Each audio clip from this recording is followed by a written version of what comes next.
তো এই দুটা নদী আচলতে মিলি পিনে হৈছে আপোনাৰ গংগা। ব্যাসদেৱে আপোনাৰ মহাভাৰতখন কৈ আছিল আৰু গণেশজীয়ে আপোনাৰ মহাভাৰতখন লিখি আছিল। কিন্তু সৰস্বতী নদীটো আপোনাৰ বেলেগ জেগাত দেখা নাপায়। ভীমে আপোনাৰ এই শিলটো আনি পেলাই ইয়াত দিছিল। আপোনালোকৰ বহুতে হয়তো জানে যে বদ্ৰীনাথ ধামৰ পৰা প্ৰায় 4 কিলোমিটাৰ দূৰত এখন গাঁও আছে, যিখনৰ নাম হৈছে আপোনাৰ মানা ভিলেজ। তো যিখন আপোনাৰ কোৱা হয় যে ইণ্ডিয়াৰ লাষ্ট ভিলেজ বুলি কোৱা হয়। তো বৰ্তমান আমি তালৈকে যাই আছোঁ, বলক আপোনালোককো দেখাওক। তো এইখন হৈছে আপোনাৰ গেটখন। তো এইখন গেটৰ থ্ৰুদি আপুনি যাব লাগিব মানা ভিলেজলৈকে। এই গাঁওখনত আপোনালোকে কিছুমান ট্ৰেডিশ্যনেল বস্তু পাব, যেনে ধৰক এইবিলাক হাতেৰে বোৱা কাপোৰবিলাক। গাঁওখন পিছে আপোনাৰ বহুত সৰুও নহয়, ভালেখিনি ডাঙৰ গাঁও, কিন্তু অলপ আচৰিত লাগে। প্ৰায় ধৰক 11,000 ফুট ওপৰত এখন গাঁও আছে আৰু ইয়ালৈকে আপোনাৰ ৰাস্তাটো আপোনালোকক দেখাইছোঁৱেই অলৰেডি বাকী ধামৰ ভিডিঅ'বিলাকত। তো বদ্ৰীনাথ ধামৰ ৰাস্তা সিমান এটা ভাল নহয়। তো ইমান ওপৰত মানুহখিনি জীৱন যাপন কৰি আছে যে, তো সেইটো এটা অলপ আচৰিত কথা। মান্যতা অনুসৰি কোৱা হয় যে আপোনাৰ পঞ্চপাণ্ডৱে এই গাঁওখনেৰে আপোনাৰ স্বৰ্গলৈ যাত্ৰা কৰিছিল। এনেকুৱা সৰু সৰু কিছুমান গলি আছে আৰু কাষে কাষে আপোনাৰ দোকানবিলাক আছে। ইয়াত আপোনালোকে যিকোনো ট্ৰেডিশ্যনেল কাপোৰ কিনিব পাৰে। এই গাঁওখনৰ আপোনাৰ কিছু কিছু জেগাত আপেলৰ গছো পোৱা যায়। চৰকাৰে ধুনীয়াকৈ ঢাকন দি থৈছে, তাতে আপেলবিলাক আপোনাৰ প্ৰটেক্টেড হৈ থাকে। আপুনি দেখা পাইছেনে নাই গম নাপাব বাৰু, এইবিলাক আপেল। আপোনালোকৰ সকলোৱে হয়তো গম পায়, ব্যাসদেৱকতো সকলোৱে চাগে গম পায়েই চাগে। তো ব্যাসদেৱৰ যিটো এটা গুফা আছে, সেই গুফাটো এইপিনে আছে। বলকচোন চাওক কেনেকুৱা। ইয়াত আহিলে আপোনাৰ এটা বস্তু ফিল কৰা যায় যে আমি কিমান মানে কমফৰ্টেবল লাইফ জীয়াই আছোঁ, আৰু যে আমি ধৰক যি লাগে যিখিনি ডেইলি নিড গোটেইখিনি ওচৰতে পাই যাওঁ। যে ইয়াত মানুহে বহুখিনি বস্তু নাপায়, ডেইলি নিডৰ কাৰণে বহুতখিনি কষ্ট কৰিব লাগে। যেনেকুৱা ধৰক পানী হওক, খোৱা বস্তু হওক, একদম তলৰ পৰা আহিব লাগে। তো বহুখিনি ষ্ট্ৰাগল থাকে ইয়াত। ইয়াত আহিলে এইটো বস্তু ফিল কৰা যায়। তো ইয়াত চাব পাৰে আপোনালোকে লিখা আছে পুৰাণ এৱম মহাভাৰত কা লিখন স্থল। মানে আপোনাৰ ইয়াতে মহাভাৰত লিখা হৈছিল। আৰু এইটো আপোনাৰ হৈছে এটা গণেশ গুফা। 18% লিখিছে লেখা আছে the 18 Indian epics and Mahabharata was composed here. তো এইমাত্ৰ আপোনালোকক যিখিনি জেগা দেখালোঁ, য'ত আপোনাক ক'লোঁ যে মহাভাৰতখন লিখা হৈছিল বুলি, তাৰ ভিতৰত আচলতে ফটোগ্ৰাফী এলাউড নাই, নহ'লে আপোনালোকক দেখাব পাৰিলোঁ হয়। তাৰ ভিতৰত আপোনাৰ গণেশজীৰ মূৰ্তি আছে, এটা ধুনীয়া এটা মন্দিৰ আছে। তো আপোনালোকে যদি আহি ইয়াত চাব পাৰে। আমি বৰ্তমান আপোনাৰ গৈ আছোঁ ব্যাসদেৱৰ গুফাত। তো ইয়াত লিখা আছে যে সেইপিনে যাব লাগিব, বলক যাই আহোঁ। আপোনালোকে কেমেৰাত দেখা পাইছেনে নাই গম নাপাব বাৰু, কিন্তু এইটো আপোনাৰ বৰ্ডাৰ যোৱা ৰাস্তা। এইটো অনলি আৰ্মি ইউজৰ কাৰণে। এইটো মানে আপোনাৰ চাইনা বৰ্ডাৰলৈকে যায়।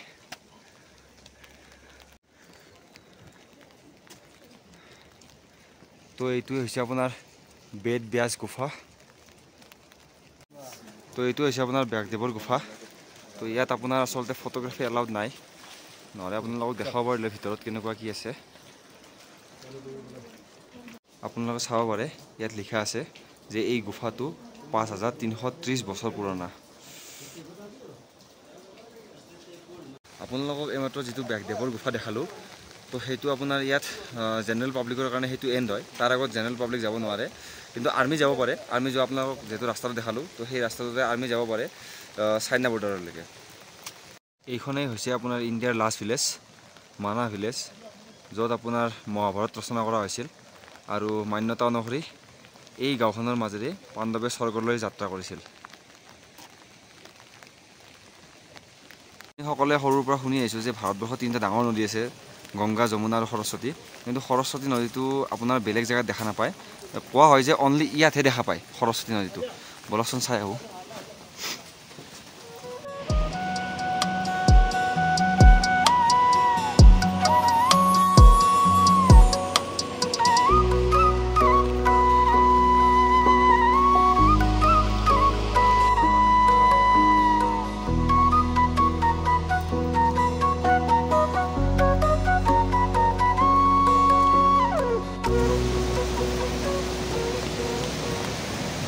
ইয়াত আপোনাৰ সৰস্বতী মাৰ এটা ধুনীয়া মূৰ্তি এটা আছে।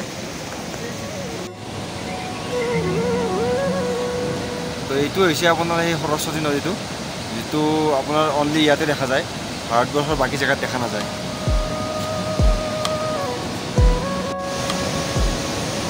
সৰস্বতী নদীৰ ওপৰতে আপোনাৰ এটা আছে ইয়াত প্ৰকাণ্ড শিল, তো যিটোক আপোনাৰ ভীমপুল বুলি কোৱা হয়। তো মান্যতা অনুসৰি যেতিয়া পাণ্ডৱে স্বৰ্গলৈকে যাই আছিল, তো সৰস্বতী নদী পাৰ কৰিবৰ কাৰণে ভীমে আপোনাৰ এই শিলটো আনি পেলাই ইয়াত দিছিল, আৰু এতিয়া বৰ্তমান এইটো ভীমপুল বুলি কোৱা হয়। এইটো হৈছে আপোনাৰ সৰস্বতী মন্দিৰ, আৰু সৰস্বতী মন্দিৰৰ ওচৰতে আছে আপোনাৰ সৰস্বতী নদী। তো বহুত ভিডিঅ'ত বা বহুতত আমি কোৱা শুনিছোঁ যে সৰস্বতী নদীটো ইয়াত ওলাই ইয়াতে গায়ব হৈ যায়। তো ময়ো ইয়াত অহাৰ আগত বহুত ইউটিউবত এনেকুৱা ভিডিঅ' দেখিছিলোঁ, কিন্তু আচলতে মই নাজানো বাৰু কিমান সত্য, মোৰ ইমান নলেজো নাই। কিন্তু আচলতে এই নদীটো এইপিনে ওলাই পিনে আপোনাৰ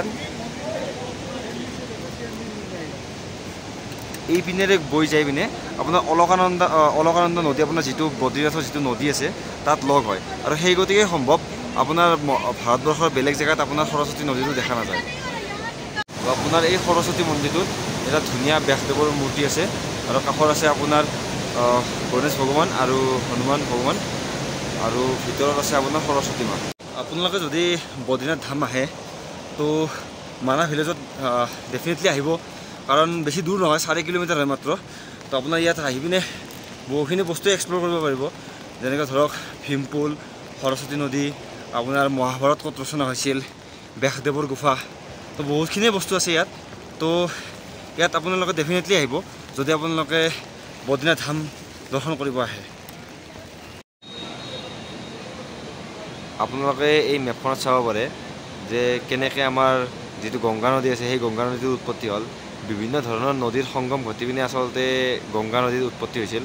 তো আমি বৰ্তমান মই আছোঁ বিষ্ণুপ্ৰয়াগ ধামত। তো বিষ্ণুপ্ৰয়াগ ধামত এটা সংগম আছে, যিটো হৈছে আপোনাৰ ধলিগংগা আৰু অলকানন্দা, যিটো আপোনাৰ বদ্ৰীনাথ ধামৰ পৰা আহিছে, যিটো বদ্ৰীনাথ ধামৰ ওচৰৰে যিটো আপোনাৰ নদী আহিছে, তো সেইটো নদী, আৰু ধলিগংগা যিটো নদী ওপৰৰ পৰা আহিছে।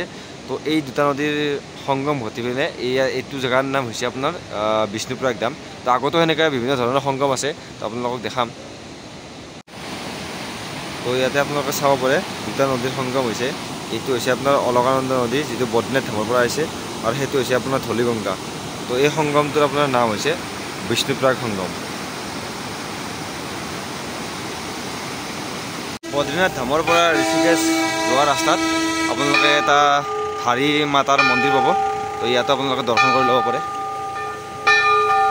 আচলতে আমি বদ্ৰীনাথ ধামৰ পৰা ঋষিকেশ যোৱাকালি পাব লাগিছিল, কিন্তু প্ৰব্লেমটো হ'ল কি বদ্ৰীনাথ ধামৰ পৰা ঋষিকেশ অহা ৰাস্তাত আপোনাৰ লেণ্ডশ্লাইড হৈছিল।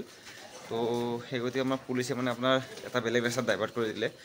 তো আপোনাৰ যিটো ৰাস্তা ক্ৰছ কৰোঁতে আমাৰ ধৰক আধা ঘণ্টা লাগিব লাগিছিল, তো সেইটো ক্ৰছ কৰোঁতে মোটামুটি আপোনাৰ 4 ঘণ্টা 4.5 ঘণ্টামান লাগি গ'ল। তো এনেকুৱা চিটুৱেশ্যনৰ কাৰণে আপোনালোকে ৰেডি থাকিব, টিকেট বা ট্ৰেইনত হওক বা প্লেনত টিকেট হওক, তো সেই হিচাপত অলপমান এক্সট্ৰা টাইম লৈ কাটিব, যাতে এনেকুৱা চিটুৱেশ্যন হ'লে আপোনালোকে সেই টাইমটো মেনেজ হৈ যায় আৰু আপোনালোকৰ।